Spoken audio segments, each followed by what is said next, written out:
A Amazônia, ela pode ser desfrutada de uma maneira sustentável. Eu acho que o principal da Amazônia é o seu povo, é o ser humano.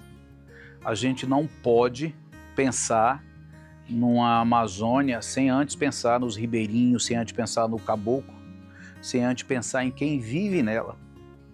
As pessoas de fora, eles têm que respeitar as pessoas que vivem aqui.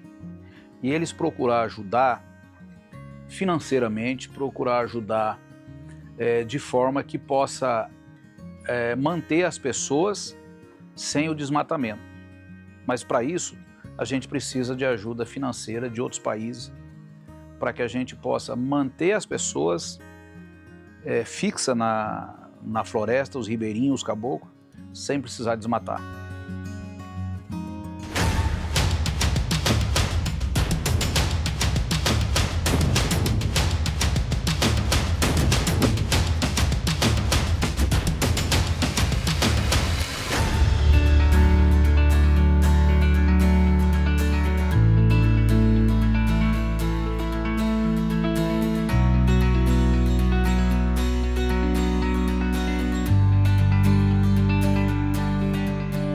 Sou Remídio Monay, filho de Vitório Montesi e Tereza Monay, nascido em Iporã, Paraná. Nós somos em 7 irmãos. Eu vim do Paraná para Rondônia em 81. Ficamos em Rondônia de 81 até 89. 89 nós viemos para cá, para Roraima, em busca de melhores condições de vida. Tive a oportunidade de passar o Réveillon dentro da reserva indígena Waimiri-Troari, chegando, no dia 1º de janeiro de 89. E aqui me instalei, tenho 3 filhas e sou presidente da Amatu, A Amatu a gente fundou há mais de 30 anos. E hoje trabalhamos em toda a região amazônica.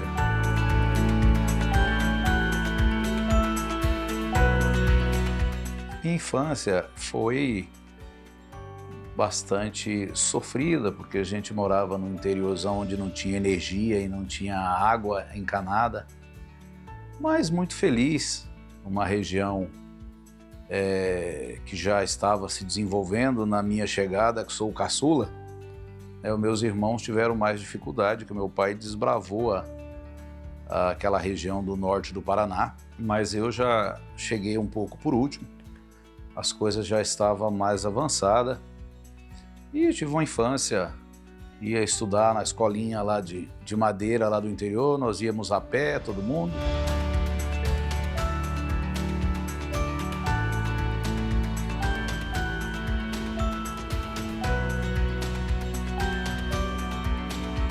Foi um começo de um empreendedor que aos finais de semana ia à fazenda dos vizinhos colher os restos da soja que as colheitadeiras às vezes derramavam, às vezes não passar por um pau, e a gente ia colher para vender na cidade e fazer um dinheirinho. E ali então a gente começou a empreender, até que aos 15 anos, quando eu vim para Rondônia, e buscar melhores condições de vida com a família toda.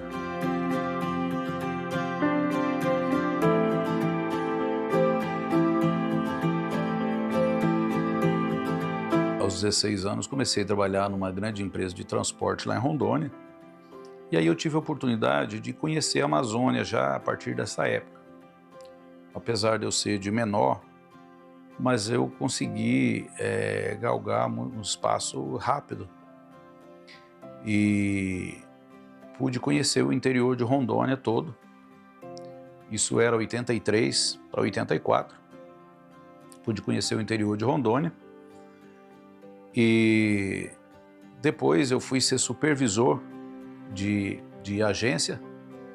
E aí então foi quando eu andava de Cuiabá, no Mato Grosso, Rondônia, Amazonas e Roraima. Eu tive aqui em Roraima em 86, a trabalho, e gostei daqui. Então, depois de ter morado em Ji-Paraná, Rondônia, ter morado em Porto Velho por 2 anos. Aí em 89 eu vim para Roraima e atravessamos a reserva indígena ali no dia 1º, passamos o Réveillon ali no ônibus, chegamos aqui dia 1º de dezembro, de 1º de janeiro de 89, e assim começou uma nova era de amizade, de relacionamento aqui em Roraima.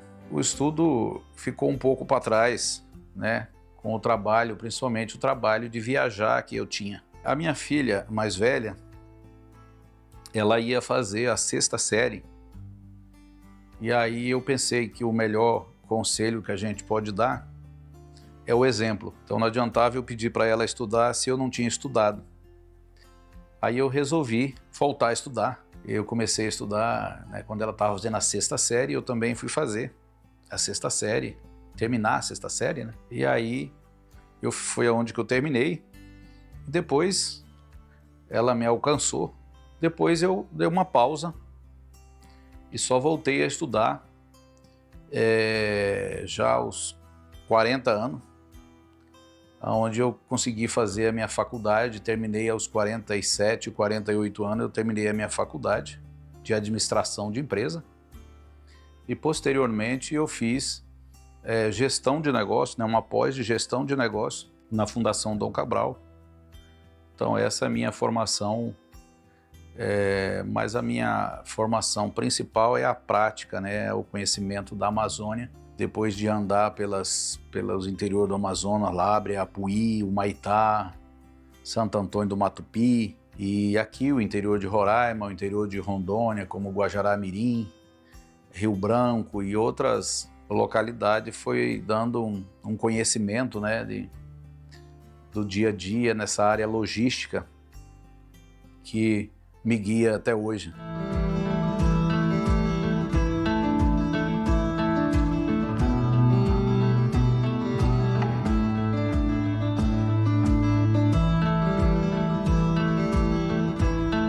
Eu, quando andava com a minha mãe lá para o interior, indo para a missa, então na viagem, a gente caminhando,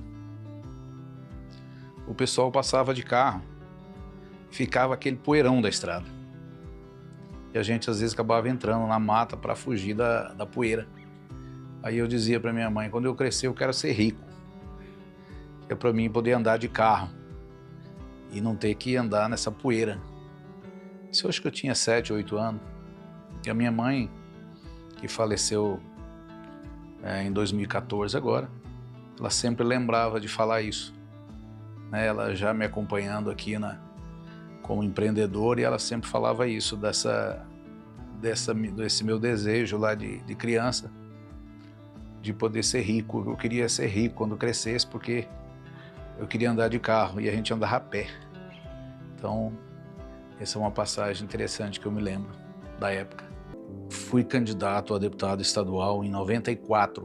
Como todo candidato, sonhava em ser eleito deputado estadual. E eu acho que eu me empolguei demais e eu não consegui.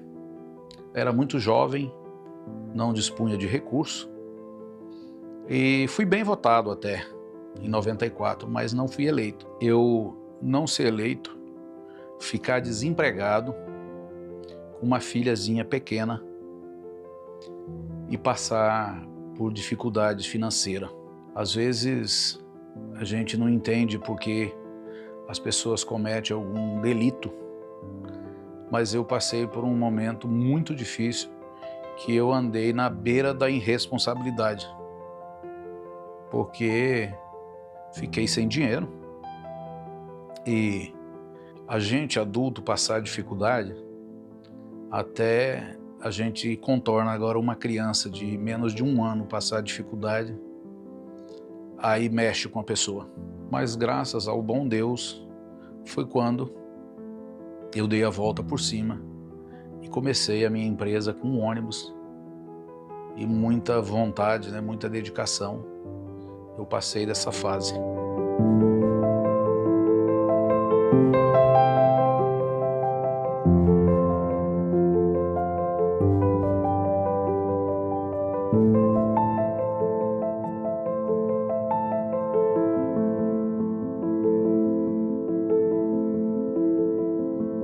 principal referência é a minha família. Eu admiro muito meus irmãos que, com as dificuldades que tivemos, estão aí firme e forte. Então, eu lá no interior, ainda quando pequena, me espelhava nos meus irmãos mais velhos, que sempre foram muitos trabalhadores, muito honestos. E isso me deu a esperança de que a gente poderia seguir em frente. Hoje, me fortalece muito a minha família, minhas filhas, minha esposa, em seguir em frente. A minha relação com meu pai é muito boa. Ele sempre foi meu mentor, meu herói. E depois que eu virei mãe, ele quer estar ainda mais perto. É muito bom ver ele vivendo essa fase com a gente e se fazendo sempre presente, todos os dias.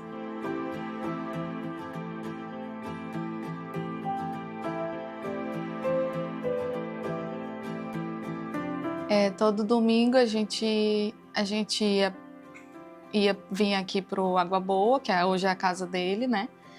E a gente sempre comprava as coisas para vir pro banho, né, que a gente chama. E isso sempre ficou muito presente, assim, na minha memória, porque eu que fiquei mais com ele do que as minhas irmãs nos domingos. Então, era muito bom estar com ele todos os dias, todos os domingos.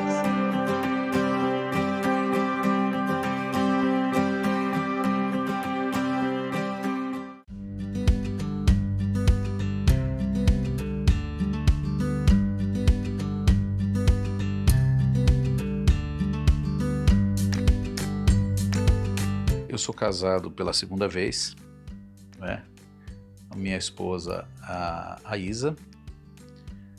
Nós, como eu já tinha 3 filhas e ela tem um casal, nós estamos juntos há 12 anos e optamos por não ter filhos. A gente sempre se falou assim por telefone, como era do serviço público e ele empresário, a gente acaba precisando de alguma ajuda. E na época que a gente se conheceu, eu estava na Procuradoria-Geral do Estado. Eu vi ele às vezes assim, mas eu era casada, ele também. Então a gente nunca teve contato, pessoal, de falar, nem de se cumprimentar. Uma vez eu fui na empresa dele pegar um brinde para a festa da Procuradoria e eu tive o primeiro contato com ele. Ele já estava separado e eu estava separada também. E a gente se cumprimentou, eu peguei o brinde e fui embora. E assim, eu achei ele uma pessoa suave, uma pessoa de paz. E pronto.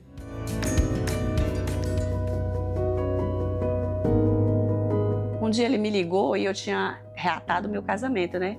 Ele foi fazer uma pergunta lá de um processo, aí ele perguntou, e aí, você tá sozinha? Eu falei, não, reatei meu casamento, tô feliz e tal. Aí um dia, em 2003, ele foi na Procuradoria, veio um processo de um amigo dele, falecido. Era um processo judicial. E eu recebi, e eu já estava separada pela segunda vez, de fato e de direito. Eu vou ajudá-lo a resolver esse problema, desse processo. Então, eu sentei, aí eu falei para ele como ele tinha que fazer e mandar para mim, e ele sentado me ouvindo. E ele sentado do meu lado, ele disse que eu falava numa calma, que ele ficava me observando e pensando assim, essa é a mulher que eu quero. Ele saiu, né? Eu falei para ele, eu mantenho contato com o senhor para agilizar o processo. Ele falou, tá bom. Ele desceu a escada, né? E eu voltei para o meu trabalho. Quando passou uns minutos, ele me ligou. E aí ele me convidou para irmos ao CH Bar. Aí eu falei, CH Bar? Aí ele falou, sim, é um bar onde tem música sertaneja. Aí eu falei, mas eu não ando nesses lugares. Eu sou espírita. Quando eu desliguei, a minha secretária, testemunha de Jeová, chegou para mim e falou assim, você vai para esse encontro. Aí eu falei, não vou não. Ela falou, vai. Jeová está me dizendo que tu tem que ir.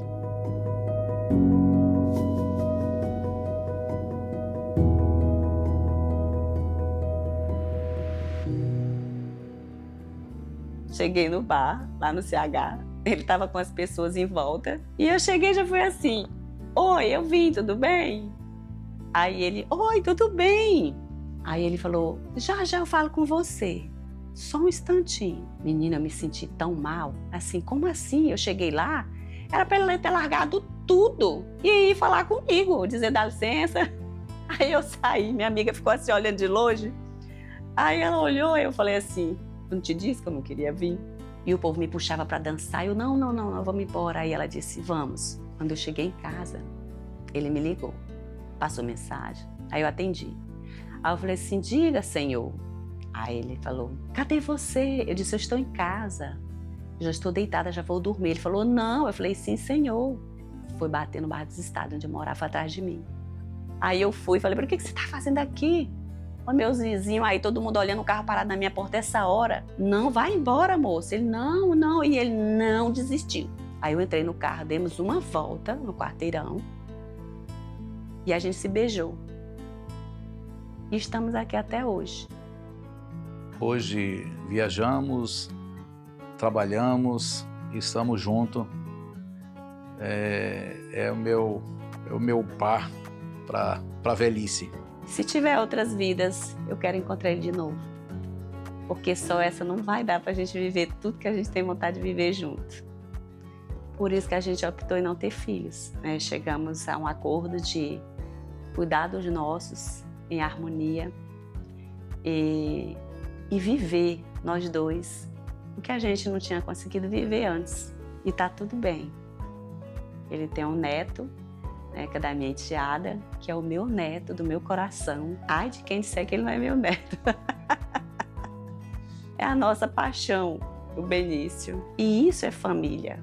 Então eu considero as filhas dele, os meus filhos, os nossos filhos, nossa família.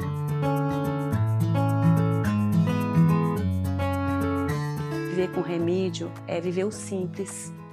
Eu aprendi a ser eu mesma, sem precisar de maquiagem, sem precisar do meu salto alto, entende? Sem precisar de estar bolando frases, com medo de errar a vírgula, com medo de errar o plural. Eu sou eu com ele, ele me ensinou a ser eu mesma. Eu gosto de fazer o churrasco de final de semana, né? Eu gosto de sair para jantar, para ir ao shopping. Isso normalmente é que a gente vem fazendo ficar com o neto, né? Agora eu tenho um netinho, meu primeiro netinho. Então agora o xodó agora é passar o final de semana, é ficar com o neto assim que tem um tempinho para brincar e ficar com ele.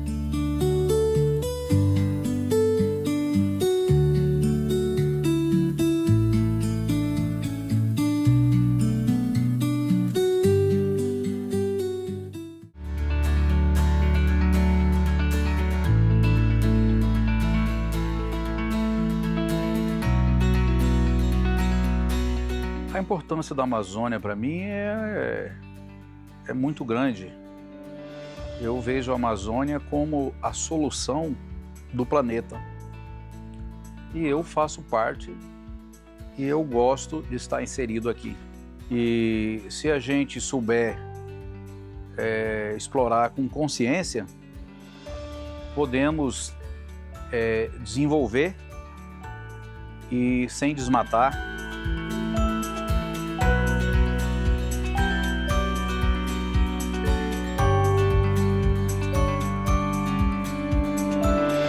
Eu, particularmente, aqui na minha chácara, nos horários de folga, a gente planta árvore. Nós temos aqui mais de 1000 árvores, são mais de 200 ipê, tem mogno, tem eucalipto, tem frutas de toda a espécie, de forma que nós criamos no lavrado de Roraima, onde não tinha nada, nós criamos uma floresta aqui ao redor da casa, que atrai os pássaros de todas as espécies. A gente acorda de manhã cedo com o cantar dos pássaros, sem precisar de aprisioná-los. Então, muita gente fala na Amazônia, mas não faz nada por ela. E nós, sem alarde, nós estamos aqui com mais de 1000 árvores plantadas.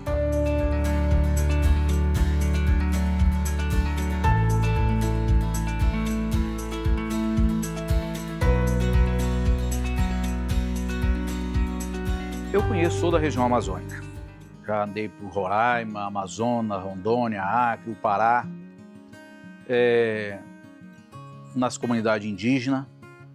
Eu tive a oportunidade de viajar o Baixo Amazonas. Nós estava buscando a ligação da Perimetral Norte, quando eu era deputado federal, buscando fazer a ligação da Perimetral Norte do Amapá com Pará e Roraima. Então nós percorremos esses trechos na floresta, onde tem estrada precária, mas tem. Nós visitamos prefeituras, governos, em busca de soluções. E pudemos viajar de barco, um trecho da viagem. Não foi possível fazer pela estrada, fizemos de barco pelo Rio Amazonas. Se perdemos no meio do Rio Amazonas, à noite, já era noite, se perdemos para chegar ao município de Prainha, no Pará. Graças a Deus fomos resgatados e conseguimos chegar são e salvo. Então, isso é um desafio que nos enriquece, que nos deixa felizes de cada vez continuar progredindo com a Amazônia.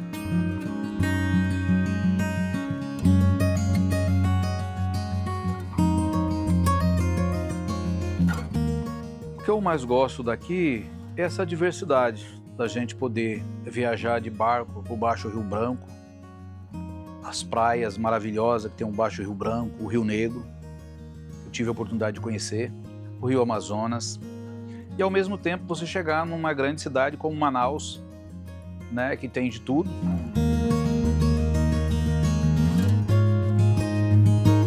O que eu gosto aqui de Roraima é a simplicidade do povo, é a amizade que a gente tem por ser um estado pequeno, a gente conhecer todo mundo e a gente poder visitar o interior, aproveitar a culinária e aproveitar do carinho do povo roraimense, que é maravilhoso.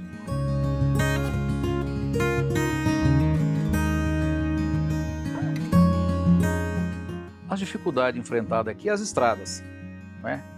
Nós já desbravamos o estado de Roraima, todas as regiões do estado de Roraima nós já fizemos o transporte quando ainda era estrada de chão. Então a gente conhece a realidade de atoleiros. Essas estradas de Roraima, se for juntar os pedaços de ônibus que já ficou por cada atoleiro, dá para fazer um ônibus. Então, a dificuldade de estrada, de logística, de balsa, de pontes, isso dificulta a logística na região de Roraima e Amazônia. Particularmente no meu caso, as dificuldades, né? As dificuldades de acesso. Isso que é dificuldade para muita gente, para nós é uma forma que a gente encontrou de encurtar distâncias. Nós temos, por exemplo, os meios de comunicação, como a Rede Amazônica, que divulga os eventos mais longínquos, e nós levamos as pessoas. Nós, por exemplo, tem um festejo da Expoap de Apuí, que é um evento muito grande no interior do Amazonas. Tem a Festa do Sol, né, em Lábrea, que é um festejo também a nível nacional, que é muito divulgado e nós levamos as pessoas. É o Festival de Parintins, é as quadrilhas juninas aqui em Roraima.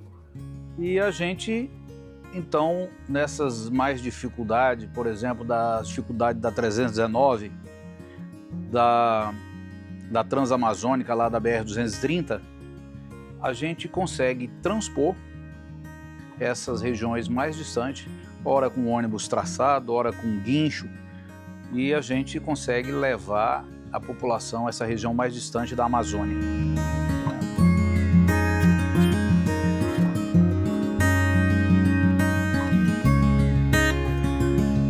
Eu acho que os ônibus, ele tem uma finalidade de diminuir o número de veículos nas ruas, nas estradas.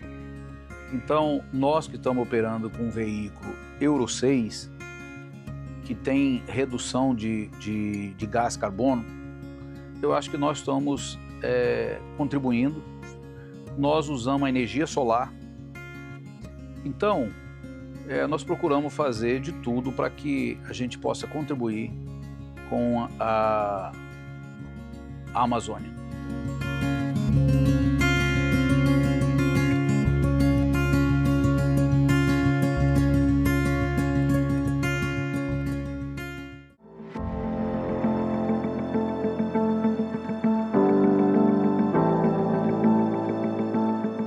A Amatu foi fundada em 1990 e nós adquirimos a Amatu em 95. A Amatu só existia no papel. Ela foi fundada, mas não foi desenvolvida. Então, em 95, a gente adquiriu a razão social e, a partir dali, com a nossa composição societária, a gente deu andamento.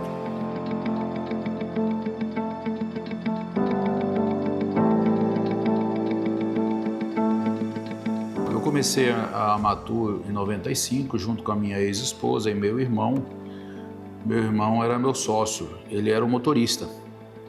Ele tinha uma moto e era tudo que ele tinha. Eu já tinha chamado outras pessoas para ser meu sócio, ninguém quis ser. Aí eu pensei, bom, o meu irmão pode ser meu sócio e ele vai dirigir o ônibus. Eu chamei ele para ser sócio, mas ele disse, eu não tenho dinheiro. Aí eu falei para ele, você entra com a sua moto. Ele entrou com a moto, 125, e ficou com 10% da empresa. E ele ficou comigo até 2006. Depois, ele foi tocar a carreira solo.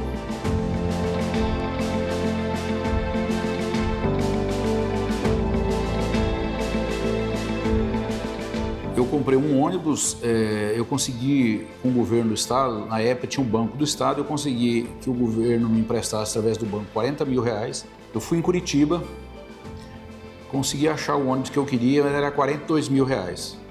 O cara não me conhecia, não quis vender, aí eu consegui um cheque de um amigo emprestado, dei o cheque de 2 mil para o cara, dei o meu pro meu amigo. Aí tinha que trazer o ônibus, mas eu não tinha R$1 para trazer o ônibus. Então eu mesmo vim dirigindo e vim conseguindo abastecendo o ônibus no cheque pré-datado, até que chegou em Porto Velho para eu poder embarcar na balsa, porque a 319 naquela época não era trafegada. Eu tive que chegar aqui e começar a trabalhar, porque com 30 dias o cheque começava a vencer, né, tanto de 2 mil lá que eu dei do ônibus que faltava, como o abastecimento da estrada. Chegou aqui que eu comecei a trabalhar para cobrir o cheque de 30 dias do ônibus. Assim começou a Amatu, com um ônibus. Começamos fazendo linha para Santa Helena. O meu irmão, como eu disse, era meu sócio e tinha 10% e era o motorista. E eu levantava 4 horas da manhã para lavar o ônibus, abastecia, deixava pronto para o meu irmão seguir a viagem para Santa Helena às 6 horas da manhã. Ele chegava de noite, aí tinha que revisar o ônibus, a gente ia correr atrás de revisar o ônibus. Manhã cedo, 4 horas da manhã, lavava. E assim começou a Amatu, um ônibus e muita vontade. O que nós fizemos? Nós começamos a convidar os amigos para ir de graça. Então, no primeiro dia, o ônibus foi com uns 20 passageiros, todo mundo de graça. Mas a gente começou mostrando um serviço diferenciado, sabe? Um serviço diferenciado. E aquelas pessoas começaram a nos ajudar a divulgar. No dia seguinte, nós tínhamos mais 20 pessoas, depois passou para 30, passou para 40 pessoas. Dentro de uma semana, a gente começou a ter passageiros, começou a pagar as passagens. Essa foi a divulgação boca a boca. Nós estamos aqui em Boa Vista, então nós fazemos Bonfim, Normandia, Pacaraima, aí fazemos aqui Manaus, né? Fazemos aqui Porto Velho, aqui o Maitá, Porto Velho, fazemos aqui Apuí, fazemos aqui para Lábrea, Lábrea está bem aqui, aí fazemos aqui para Rio Branco, né? E fazemos o interior aqui, ó, de Rondônia, Ariquemes, Jaru, até Ji-Paraná. Essas são as nossas rotas da Amazônia.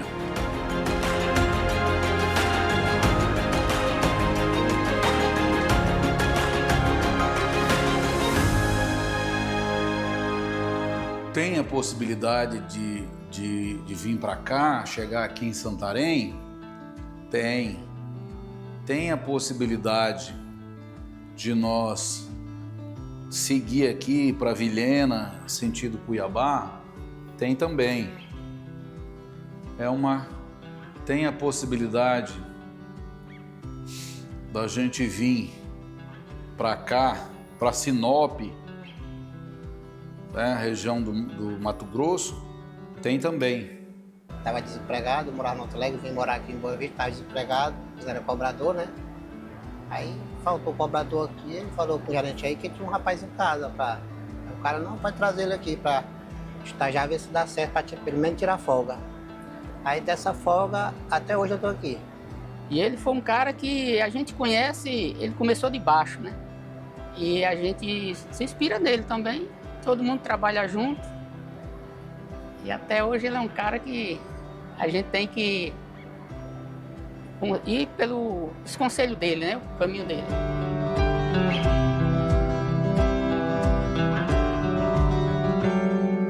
A Matu sofreu muito na quebra do monopólio aqui. Ela foi muito perseguida.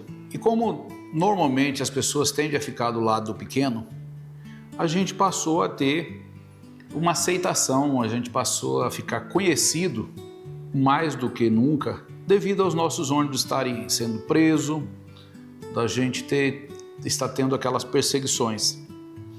Então eu passei a ter uma aceitação e as pessoas perguntando para mim: você precisa entrar na política, você consegue trabalhar, ajudar as pessoas. Eu naquela época eu ajudava muito algumas igrejas, alguns times de futebol, algumas entidades de caridade, essas coisas. A gente sempre ajudava com passagem, era um ônibus para atender um evento. E aí as pessoas começaram a nos pedir que eu fosse candidato. Então eu resolvi em 2006 ser candidato, aonde fui bem votado, fui eleito, graças a Deus, e começou aí a vida do deputado. Eu já era deputado federal e nós fizemos um trabalho de melhorias para a região amazônica. Tem lá na Câmara o Centro de Estudo, então eu fazia parte desse Centro de Estudo da Câmara. Então nós fizemos um trabalho de fazer um projeto de como exportar através do Arco Norte. E esse projeto, então, foi interessante para mim porque nós pudemos falar da duplicação, por exemplo, da BR-364, que hoje aconteceu, e nós falamos também aí da ligação da BR-210, que é a Perimetral Norte, que é para ligar o sul de Roraima ao Pará e a Macapá. A BR-210 é essa aqui, ó. A ligação dela aqui, ó. A ligação dela aqui com Macapá. Só que essa região aqui, por ser uma região de muita reserva, o que a gente está planejando? Fazer essa ligação aqui, ó. Essa ligação aqui, ela já existe. Uma rodovia uma PA, né, uma rodovia do estado do Pará, ela já tem essa ligação aqui, ó. Então, quando eu fui lá, essa ligação ela vinha até aqui assim, ó. Faltava esse pedacinho aqui, ó, dava 45 km para ligar. Aqui está o Laranjal do Jari, na divisa do Pará com Amapá. Então, o projeto agora é fazer essa ligação por aqui, ó.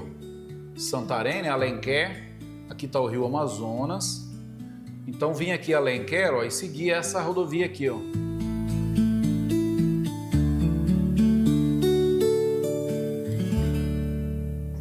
Aqui é uma réplica do nosso primeiro ônibus, né, que quando começou, esse foi o primeiro ônibus. Aqui, quando deputado que nós tivemos lá em Santarém, está aqui o Éder Barbalho, que era ministro na época, está aqui o ministro do Transporte, diretor do DENIT e outros deputados. A gente fez uma audiência pública em Santarém para dar ordem de serviço de um estudo de viabilidade econômica dessa ligação de Boa Vista através da 210 para o Pará e Amapá. Aqui o diploma de deputado federal, aqui como deputado federal. A minha esposa, ela é advogada, né? Então ela auxilia nessa parte jurídica. A minha filha mais velha é o nosso financeiro e faz parte, né, da diretoria, do quadro social da empresa. A mais nova agora também faz parte da empresa. A Andressa, que é a do meio, também faz parte do quadro social. E eu tenho o meu primeiro funcionário, o Roberto, que é sócio da empresa hoje, se tornou sócio, e é o nosso braço direito na parte operacional. Aqui, Orgulho de Roraima, dado pela Assembleia de Roraima. Aqui, o diploma da Faculdade de Administração, da Fares. Aqui, o certificado de pós na gestão de negócios na Fundação Dom Cabral. Aqui foi uma homenagem da Câmara Municipal de Porto Velho. Nós recebemos agora recente também. Minha mãezinha, meu amor eterno.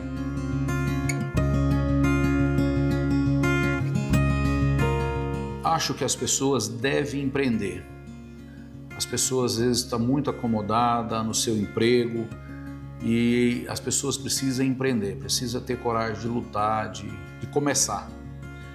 Todos são capazes, basta querer e botar um pouco de suor, levantar cedo e todos são capazes e todos podem conseguir.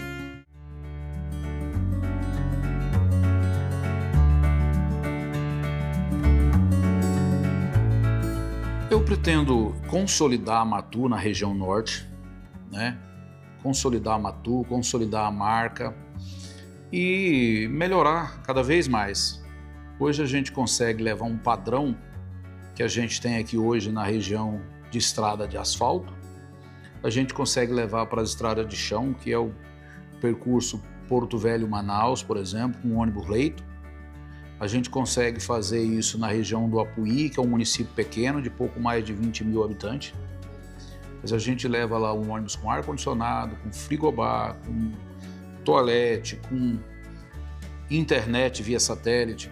Então a gente consegue manter esse padrão para Apuí, para Lábrea, mesmo com as estradas de chão, com estrada ruim, como é o caso dessas regiões da 319 e da BR-230, a Transamazônica.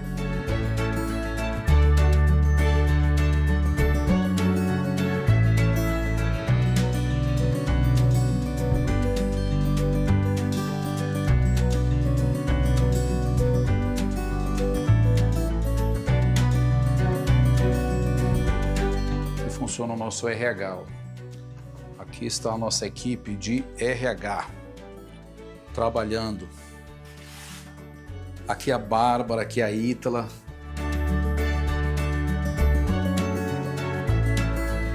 Aqui a nossa conferência é tesouraria. Aqui cada um vai dar uma entrevista agora falando sobre os seus trabalhos. Está aqui a Larissa, a Chay, a Gabriela, tá ali a Maria ali dentro que cuida do dinheiro.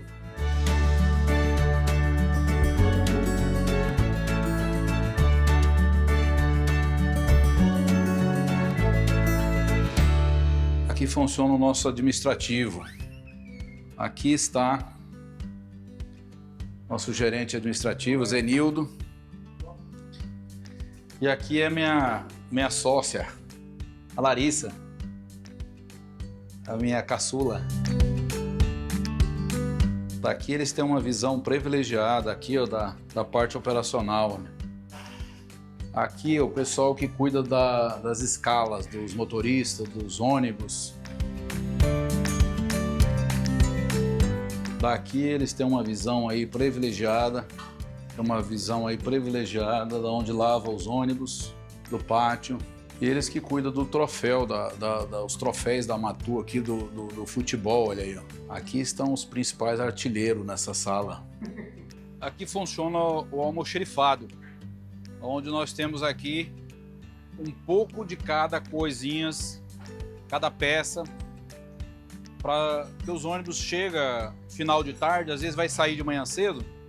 Se nós depender de atrás de uma autopeça já está fechado. Então a gente tem aqui as peças para que os ônibus possam ser recuperados à noite, final de semana, feriado. Então aqui nós temos um pouquinho de cada das peças necessárias. Aqui nós fazemos a parte elétrica, aqui nós fazemos borracharia, aqui nós fazemos a parte mecânica, aqui nós fazemos montagem de motor. Se o motor desse der problema, a gente faz aqui. A gente lava, a gente abastece, de forma que aqui nós temos tudo, não dependemos de concessionária diretamente. Porque o grande problema é os finais de semana, quando você precisa, às vezes as concessionárias, as autopeças estão fechadas. Então por isso nós temos a nossa estrutura própria, desde mão de obra, peças, serviços de ar-condicionado, de abastecimento, de lavagem de veículo e etc. Eu sou presidente do sindicato das empresas de ônibus. Eu fundei esse sindicato há uns 20 anos atrás. Fui presidente lá atrás, depois eu me afastei na época da política, né? Fiquei 12 anos fora. Agora voltei a ser o presidente do sindicato das empresas de ônibus. Eu fui presidente da Câmara de Comércio Brasil-Guiana, onde a gente teve a oportunidade de fazer um trabalho juntamente com a Guiana, levando empresários, trazendo empresários para cá da Guiana. Eu fiquei de 2019 a 2023. Foi uma época difícil, porque nós pegamos a época da pandemia, então as fronteiras fecharam. Isso prejudicou um pouco o trabalho nosso, mas a gente conseguiu fazer algumas missões, levando e trazendo empresários guianenses para cá. Hoje eu sou presidente também do Conselho do Distrito Industrial aqui. O nosso Distrito Industrial existe há mais de 40 anos. A grande maioria das pessoas não tinha título definitivo. Nós tínhamos uma carvoaria aqui próximo, que o pessoal tocava fogo lá, e aqui a fumaça prejudicava os trabalhadores aqui da região. Então nós, junto com outros empresários, como a dona Isabel Itikawa, como Valci Pessini e o Genô Fátio e outros, se reunimos e decidimos que nós ia fazer um trabalho voltado ao Distrito Industrial. Então nós criamos esse Conselho do Distrito Industrial. Esse conselho passou a fazer uma pauta de reivindicações ao governo do estado. Então nós pedimos a retirada dessa carvoaria daqui. A gente conseguiu.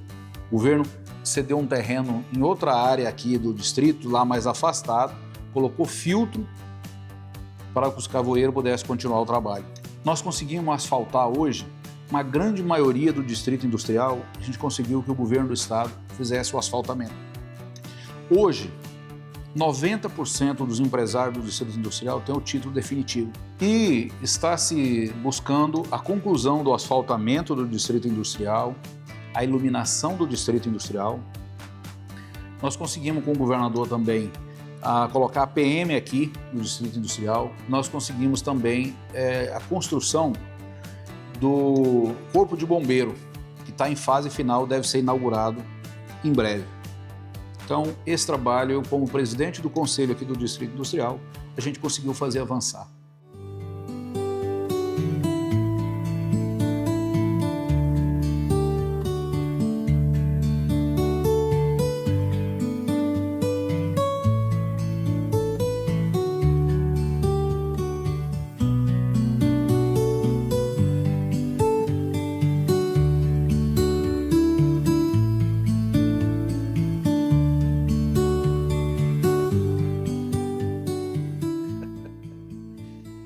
Aqui sim, aqui é conforto e segurança. Olha aqui, ó, separa aqui do vizinho para não ficar olhando para...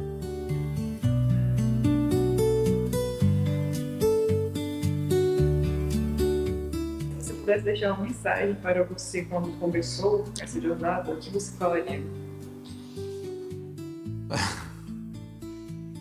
Eu diria, não seja tão ansioso. Não durma à noite, tenha um pouco mais de paciência. Às vezes a gente jovem ainda, muito ansioso e afoito. Isso que eu diria. Pai, a gente te deseja muita saúde, muita paz e amor. A gente te ama muito. E o B tá mandando um beijo pro vovô. A gente te ama, pai.